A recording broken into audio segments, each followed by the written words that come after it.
Andy, I think the power of this podcast is that we have the ability to influence people to do things that they may not otherwise want to do. And Oh, we have done that, Andy. We have been on pounding with our 10, 20 listeners out here. We've been pounding the cement. Old people get out of elected office. And nothing against old people. We just think that there's a time when you should retire like every other American politicians. Mitch McConnell, Andy, is stepping down. He's not going. And of course, now all of a sudden everyone is rallying. I can fill the seat, but are we losing anything with Mitch McConnell? I forgot he was still in office because he's been standing at that microphone for about 45 minutes each time and pausing and thinking about what he's going to say and remembering maybe who he is. But thoughts on Mitch McConnell? not a lot of them, to be honest Mhm. with you. I mean, he is the longest serving uh, party leader in the Senate's history, right? And that's not Which a is stat that, freaking crazy, which is absolutely crazy. He has done nothing for this country, and he's the longest serving. That yeah, just does. he's been present for a very long time. You know what I mean? Yeah, And that, like, that's nothing that I take as like an accomplishment. Like it pisses me off, right? The fact that yeah, folks yeah. like Nancy Pelosi, sat around in Congress for so long. You look back over the last 20 years and you think, man, Congress has sucked. Two of the key leaders have been involved in that the entire time. Mitch McConnell and Nancy Pelosi. It's like, hey, there are individuals who care more about what their career looks like, their power, their influence, than good productive government. And I think those two individuals exemplify that point. And Mitch McConnell has been useless for a long time. The only thing he's done of any value is maybe stand up a little bit in opposition to, the Trump tide that has been flowing in, right? So I appreciate that, I guess. But go, and he's not even retiring, right? He's just stepping down from leadership. And that's probably because he knows that he's on his way out anyway if Trump were to win, right? He'd probably be done anyway as a party leader. It's just long overdue. Don't really care. Move on. You should have moved on a long time ago. And further drives me nuts when these guys have their health issues and they still refuse to acknowledge, maybe I shouldn't be in the Senate, Mitch McConnell. Maybe I shouldn't be in the Senate, Dianne Feinstein. Like, move on before you're completely physically and mentally useless. For the love of God, there's two senators per state, which I disagree with, Dave. Two senators per state. You're telling me you can't find two better people than Mitch McConnell? Come on, come on. Yeah. Well, I mean, I think you'll be happy to hear, Andy. He said he will allow the next generation of leadership to take the helm. He skipped the generation because he took over. He was in such a long period of time that Yeah. he skipped generations, and now he's going to finally cede control to the next generation. And he also noted his contributions are closer than the end of his contributions are closer than he prefers. His contributions ended years ago, Yeah. Andy. I mean, it's just ridiculous. I mean, these guys get the fuck out of here. I mean, just get out. Just please get out. Yeah. All right, Andy, I've talked more about that than I want to. Usually, I don't like to open with that. I like to open with a little quip. But here we are, Andy. Yeah. Okay, Andy, another interesting thing that came up. I'm interested in your perspective on this. So I got two things, and then we're going to end on something fun. So we need to allocate time on that. Andy, Elon Musk would really like the world to know that he's been to therapy. He has Where do not you been to stand? therapy. What's that? He has not been to therapy, I think. No, no, he's not been to therapy. Yeah. Uh, Please put never went to therapy and invented car fart on my gravestone. Those are my only requests that he tweeted. Sorry. Good clarification there because that's a big difference, right? He's never been to therapy. Right. So, Andy, you are married to a health professional Yeah. who specializes in this kind of industry. I will openly admit I've been to therapy. It has been extremely. I went to therapy for a long time. Many people say I'm still in therapy because I'm talking to you 3 days a week. That's fair. But but the bottom line is, where do you feel on Elon's brave proclamation? It's it's a completely not surprising statement for an arrogant, narcissistic megalomaniac to think he needs no assistance and help, and it's further sort of highlighted in a boastful manner, as if to suggest, therapy's for pussies. I don't need that. He is, I mean, just his backstory, like his family life, his story of development, and what you see him demonstrate every single day scream, "I need therapy" more than anybody else as a public figure. And it's not surprising somebody like that is in complete denial of their reality because they think they've got everything they possibly need. Look, I'm biased. I am married to a professional, mental health professional. My wife's a therapist. She's great at it. I've been to therapy. We've done it together. I've done it individually. I think everybody benefits from it because we all just over the course of developing into adults experience things that you sometimes need an external, voice to help you understand and process to fully understand it and become a healthy person. That applies to probably everybody, right? Probably everybody, but not maybe everybody needs to go to therapy, but Elon Musk does. Like that guy definitely needs therapy. He's self-medicating, right? He's taking drugs on his own prescription to manage his life. He's highly eccentric. He's very volatile. He seems like he can be great as a leader and a complete dick, and unstable in that sense. Accomplishments aside, like there's a lot of professionally accomplished people that are completely mentally unhealthy, right? Kanye isn't healthy, right? Kanye needs help. Elon Musk needs help, right? And so to me, it's being so boastful is almost like people talk about somebody screaming out in pain, like for help, like that. That's what this is to me. Like if you're so Yeah. proud of this, it's almost like you're begging for therapy, So hey, Grimes or whoever else still has influence in that guy's life, like intervene, give him the help he needs, he definitely needs it before that train crashes at some point. Because I think at some point it's going to be honest with you. So yeah, I found it interesting. I found it kind of pathetic, and I think the rah-rah boys that admire everything he says, they're like, yeah, fuck therapy, it's for pussies. Like, guys, you need it the most. You need it the most, So, that's my thoughts on it, Dave. That's where I am. Yeah, I think you hit it right when you said like this is the classic sign of you do need it. By the Yeah. fact that you're saying you don't need it is exactly the sign that you do need it. And look, we've seen this come out all too often. You remember Charlie Sheen went through a period Yeah. was like winning, what it was 10 years ago, maybe 15 years ago or something. That was a long time ago. Charlie Sheen went through his period. Kanye obviously has very famously gone through his period. These people who it look, it's extremely valuable. Mental health, understanding your own self and understanding where you can improve. That's not a weakness for people. I mean, I'm just not sure where anybody can come across with that. And it gives you strategies and help when you need those times that you self-destruct. And because we all self-destruct, Yeah. we all have moments of weakness and challenges, and I think that's an extremely important part of understanding yourself. So yeah, let's chalk up Elon as he does need therapy. So very interesting. Okay, Andy, anything else on that topic? No, you're exhausting me this Okay. morning. You're exhausting me. All right. Musk and McConnell. What the hell else do you have for us this morning? Oh, here's a good one, Andy. Here's a good one. All right. According to a new poll, Andy, from the Foundation of Individual Rights and Expression, FIRE, let me just remind you, I've never heard of this group before in my life, but a First Amendment organization, nearly a third of Americans, including similar members of the Republicans and Democratic parties, say that the First Amendment goes too far in its rights to guarantee in the rights it guarantees. More than half agreed that their local community should not allow public speech that espouses a belief they find particularly offensive. Andy, you are the libertarian on the panel here. Where are we going with this view here? First, Dave, don't throw your labels at me, man. Don't. I reject your labels this morning. So I'll tell you. So Fire, I mean, full transparency in candor. So I actually donate to Fire every month. I have for several years.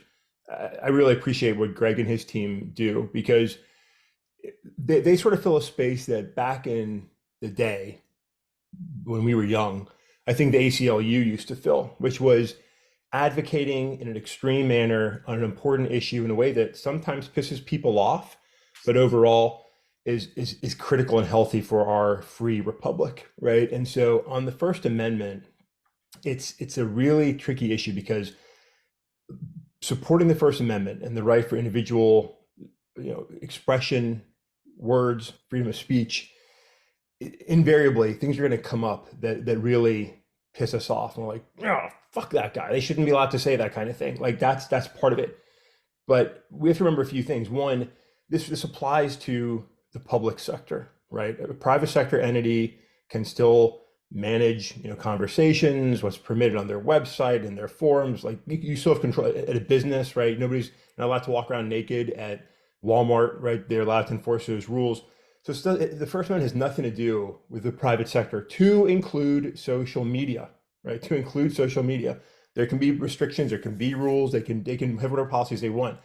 This applies to the public square, public settings, public environments, government environments, the government restricting free speech. And if we allow the government to start doing that in any way, while we might like what they're prohibiting or limiting on a given day, that power is just very, very dangerous. It's maybe the slipperiest of slopes where individuals, if we can start suppressing a certain view today on one side that we may agree with, 99% of Americans may agree with, that same power can be used in a very abusive and destructive manner in ways we don't agree with when that other party, politician, leader, whomever is in charge, right? So we might rah one day because you maybe don't like Donald Trump and some of the things some of his supporters are saying, like, yeah, shut that down.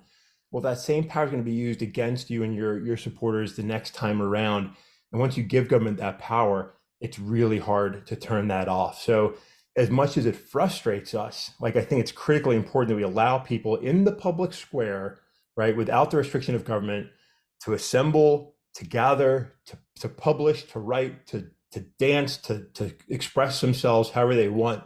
That includes public universities and other environments like that. So Greg and his team have been championing this issue for a long time. Greg put out a good book last year on this topic.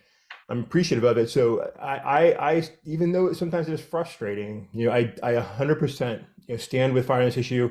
And I want to give credit to, I think we first saw an article by in Reason Magazine by Emma Camp. Emma is a couple years out of college. She attended UVA, a great young voice for freedom and liberty, on this and other matters. So really appreciate her being part of that Reason team and her good work there at Reason. But fire, personally, Dave, I stand with them, even though it is extremely frustrating at times. Even though I hate seeing, ass clown Nazis protesting in their little duck walk march through Nashville or wherever else they want to get together. If you want to be an asshole, as long as you're not harming people physically, right, threatening them physically, you have the right to be an asshole. That's one of the things we have in this country. Like you can be an ignorant douchebag, and that's okay, right? And we can call you out for being an ignorant douchebag, and that's okay. Yeah, I struggle with this a little bit, Andy, because I do obviously I'm a believer in our Bill of Rights. I do believe in freedoms that are outlined there. I do believe that there's some things that we've allowed to go too far as this poll has come out. Like look, I think you should have the right to say in the public space anything you want to say, and there are consequences for those, not necessarily from the government that has to do it. So, like you had noted, you can say whatever you want, but businesses, there's a reason why businesses go through LinkedIn accounts. The businesses go through social media accounts before Yeah. hiring individuals because they don't want to bring certain types of behaviors into their business. And I do think that that's a worthy check. Where I get and look, I don't disagree that people have the right to assemble and the right to voice their support and rights for whatever or opinions for what they want. I think there is a line. I'm just not sure where that line is, where unacceptable behavior in the public space is not something that we should, just because you have an opinion and this is how you want to live your life on anything, that doesn't mean that you should subject the public to it. And it should be paraded down our main street or secondary street for that matter. Look, if you want to be who you are, I fully support that. I fully agree. And I think you should be who you are. I think going to mental health, that's really important, right? But you don't subject the entire public just because you want to walk around with your dick hanging out of your pants or whatever. I mean, I don't think that's acceptable behavior. I think we need, and again, this is very rare circumstances, right? I don't want to make a mountain out of a molehill, but I do think that there are certain things that we have to start saying, like, that's not acceptable behavior. And I don't think any reasonable person would agree that that is acceptable behavior. And we do it. Now, look, if you move that swinging your dick out in a public, inside a building and facility, and you have this great event, hey, that's all power to you. But if you're going to do that in the public space, out in the open, where, just wherever you want to, that's where I think we have a little bit of concern. I think that's where our laws, frankly, Andy, I mean, we have laws against lewd behavior, but somehow if it's connected to a speech, it's okay. And I think that's where we just have to really balance those acts. But I do think that sometimes we've allowed this to go too far, and it and it goes back to, well, you're discriminating against my views, and then somebody raises a lawsuit and sues, and you get into this nasty cycle, all of which we've created here in this country.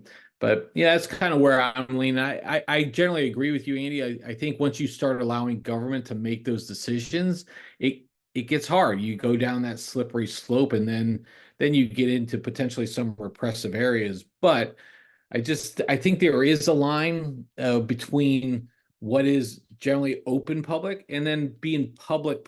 Hey, look, be open within the area that you want to be confined to, like in a building. That's There's a reasonable expectation of being able to give that without exposing people that just frankly don't want to see that. So, anyways, that's just my thoughts. Where I challenge you on it, Dave, because I think this is actually a really good discussion and I think distinctions to make. So where where you draw the line, I think, in these things is where you infringe upon somebody else's rights, right? So I think you're allowed to express yourself in any way you want until you get to a point of infringing upon somebody else's rights. And that applies to all things. Like I think it applies to, smoking cigarettes. I find cigarettes disgusting.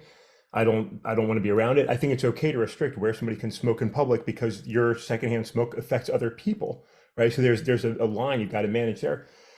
With speech, with expression, so long as you're not harming others, I think you have to be allowed to do it. And so to go to your point of the naked guy walking around with his dick in his hand, right? Like nobody wants to see that, right? Nobody wants to see that.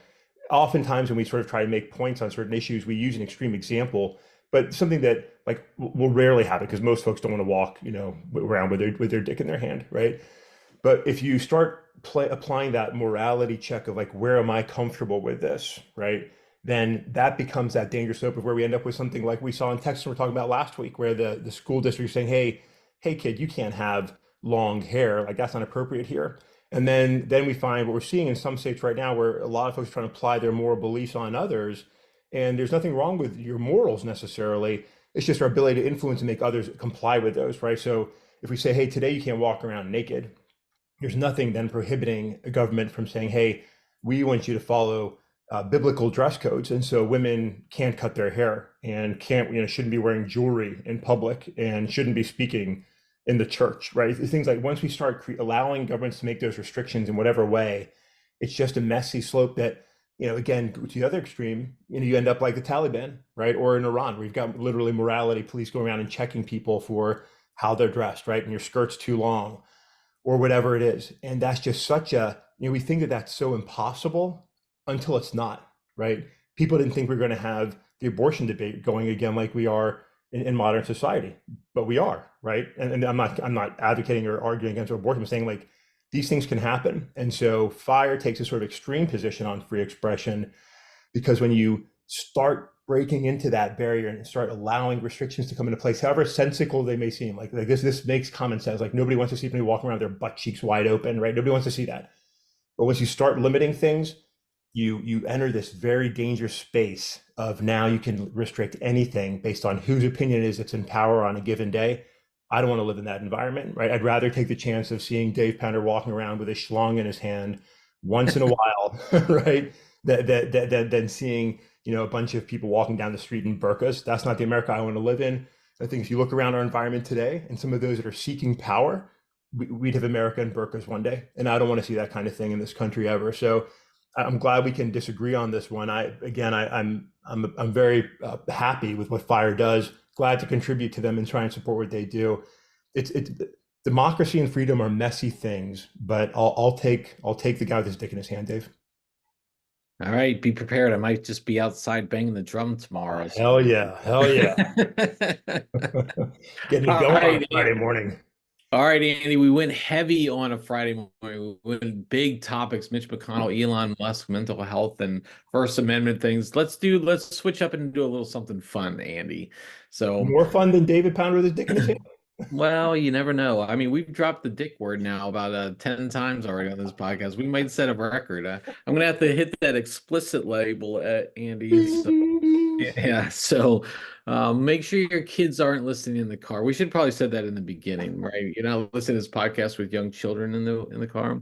Okay, Andy, let's do a little something fun here. So we've talked about movies and we've talked about the struggles at the theaters a little bit, and we've talked Yeah. about, my joy of going to Wonka or wherever. And there are select movies out there. But Andy, I was looking through the top grossing movies so far this year, and one, I'm astounded that they're just the volume, the like the what they make each week over week is Yeah. very low compared to where they used to be.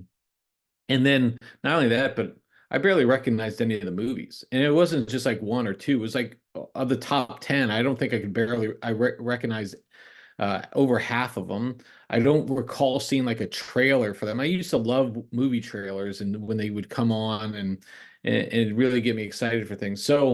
Um, so it's been challenging for the movies. So what I wanted to do, Andy, is I wanted to go through 10 movies, give you the title of the movie, All and you right. tell me if that's a real movie or if it's a fake movie. Oh, I'm gonna fail, Dave. I'm just like I okay. This is like going into like a high school midterm that you haven't prepared for whatsoever. Like I'm definitely straight up bullshitting on this one. All right, let's do it.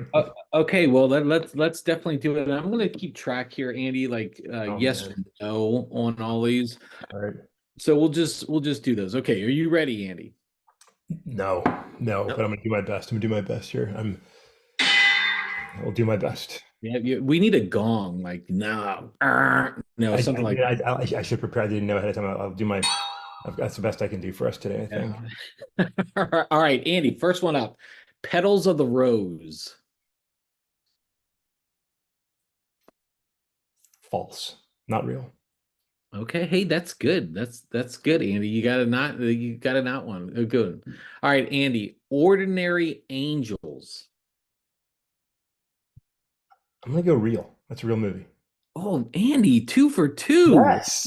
Look at Yes. that. Let me hear. Let me hear the crowd on that one. Let me hear the. Where are we crowd button? I've got.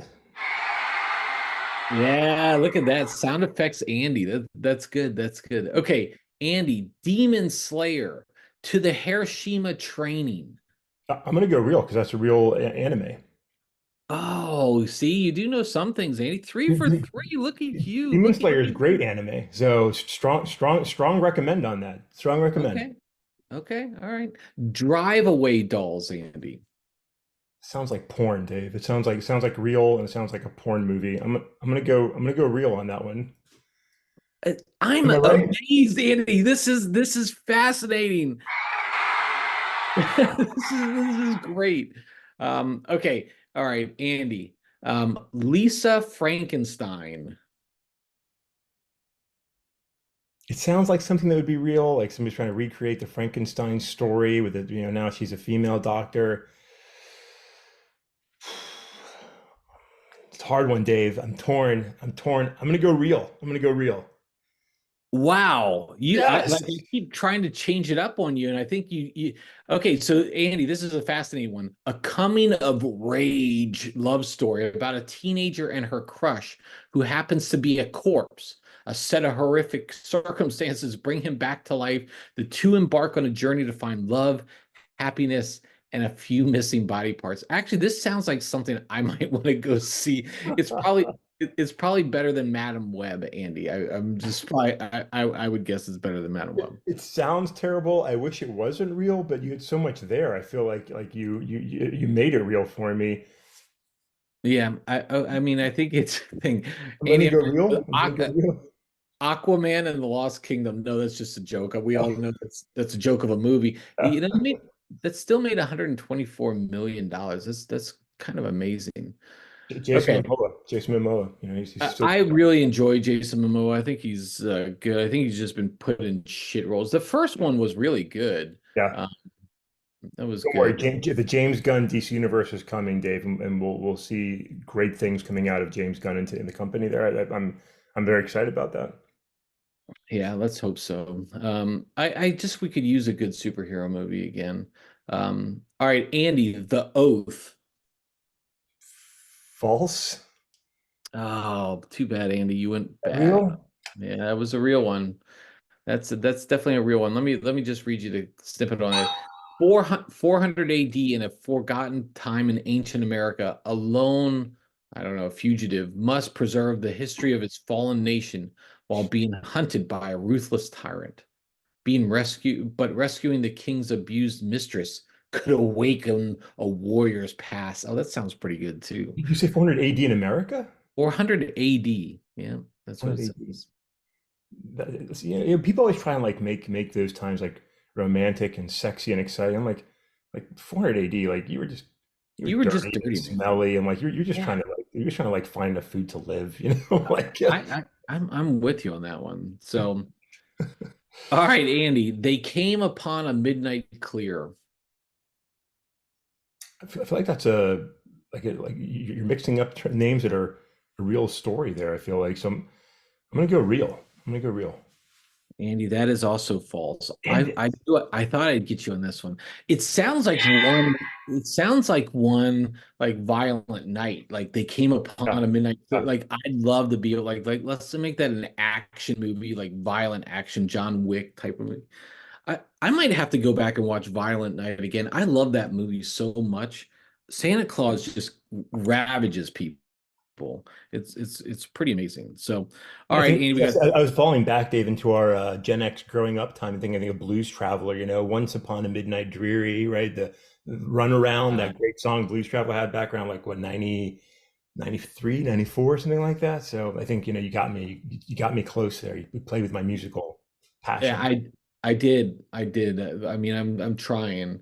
Um, okay, Andy, Lost Souls. I'm going real. I'm going real on that.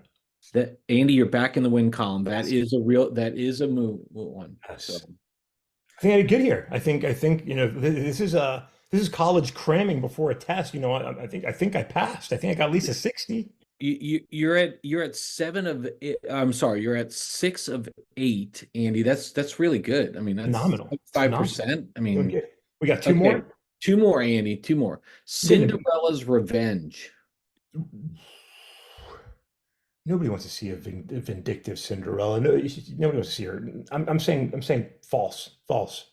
That is actually a real one, and this might be like this Cinderella is pushed too far by her evil stepsisters and stepmother, which causes her to switch out of her glass shoes and use the assistance of her fairy godmother to seek bloody revenge. I'm guessing this is not a kids-oriented film. We're not teaching My kids. guess, my guess is it's not a kids-oriented movie. So, Wow. but that is real. It's going to come out, I think, here, Andy, in actually later this year in April. Maybe we should go see that one, Maybe Andy. she can get her like her little dancing Disney candle and like beat her stepmother with it. Like this is not a this doesn't sound like something we want to take kids to and enjoy. I don't think anybody like revenge shouldn't be the underlying theme of a successful movie, you know? Like, The movie poster says, "This ain't no fairy tale, Andy." I mean, that's pretty strong. Okay. I'm, All gue- right. I'm, gue- So I'm guessing box office flop on that, just for the record, Dave. I'm I saying wonder if box they office do flop. they put like what the budget is on some of these? No, it doesn't really say anything. Filmed on Okay. an iPhone. Come Yeah. on, get out of here. All right, Andy, one last one. Bert and Ernie, the true story of Sesame Street. Let's go real. Let's go real on that. Insider look at Bert and Ernie. Let's go real. Andy, that's a false one. Damn it. Damn it. All right. So you did 6 of 10. That's pretty good. I That's a fail in growing up in Fairfax County. That's a 64 was a passing grade, so I think I failed my test. But you know, Andy, I'll be honest. I thought I had you on a couple ones here that Petals of the Rose. The fact that you got that one as that was I was like clearly he's not going to get this one, but he did. That look that was good. I'm actually impressed because I wouldn't have even got. I would have said a lot of the real ones were fake, you yeah. know, like that. Yeah. So, but good job by you, Andy. I want to see the Bird and Ernie movie. I'm a fan. I like both those guys. I like their dynamic. I admire their look. They've carried for a long time. I'd like to see the insider story of what's going on Sesame Street. What's the stuff we're not seeing? What's happening in the back alleys of Sesame Street? Yeah, it would be definitely speaking of freedom of speech and freedom of Right. expression, That's you know. right. That's right. So, all right, Andy, before we wrap up for the week here, anything on your Friday music dump or anything I you're was just scanning before we got on here. There's a new collaboration between Pharrell Williams and Miley Cyrus. There's some new sort of techno beats that came out with some of the DJs and a whole lot of other stuff they didn't like fully process yet. But I'm ready to take in my Friday morning podcast and new music while I get going here. So I'm looking forward to it. There we go. There we go. With that, Andy, I'm going to be traveling next week, but I'm still going to be on this podcast. I don't want you to have to go solo, Andy, but it'll be fun. It's fun to still do the podcast. But Dave with goes on the road. that, I am on the road. This doesn't happen often anymore. I used to travel a lot, and now I'm almost scared to travel. I almost prefer driving, but I can't drive to San Diego. That would take too long. Yeah, I'm with you. If I can do it in a drive, I would do it in a drive. You're right, getting out to the West Coast. Also sucks as a flight, to be honest. If you have to do a fast It turnaround, does. I mean, it Yeah. kind of blows. So I'm becoming I'm less and less of an air enthusiast as time goes on. So Yeah, because you got to pick like, what am I gonna? Okay, I'm on a 5 hour flight. I was fortunate to get the nonstop, which I yeah, might most prefer. But like, I hope one they have the videos on there. So, but you don't always know what you're getting into. So, and then two, like, do you do window or aisle? Like, I would prefer to do window.